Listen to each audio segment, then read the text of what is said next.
Sveiki visi, su jumis Stašauskas. Dabar yra pirmadienis, 18:53 ir čia yra dar vienas update video. Ką reiškia, kai Stašauskas dar update video, kad šią savaitę nespėjo kažko normalaus nufilmuoti.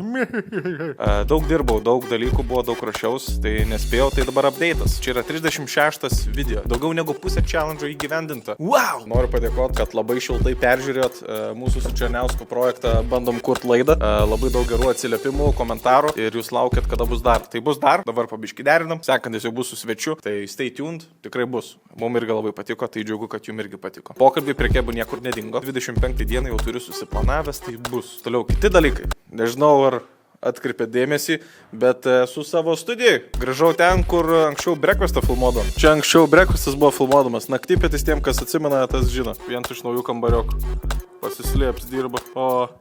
Sveiki.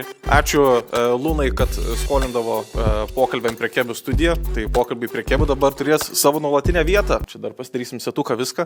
Daliname studiją kartu su Omantu, tai jis jau čia pradėjo filmuoti savo nejuokingą pokalbinę. Jeigu dar nežiūrėjot, bet tai pažiūrėkit, su Simonu Žirausku įkėlė epizodą, labai fainas. Visą peržiūrėjau, labai patiko.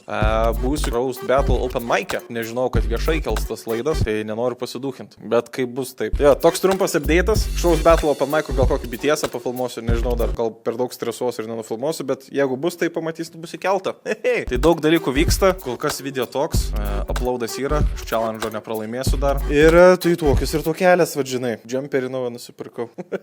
Tai tam kartui tiek, ačiū, kad žiūrit, prenumeruokit kanalą ir tikrai bus dar daugiau video ir tikiuosi mažiau update'ų. Tai va, bučkis. Gerai, iki kitos savaitės, subscribe.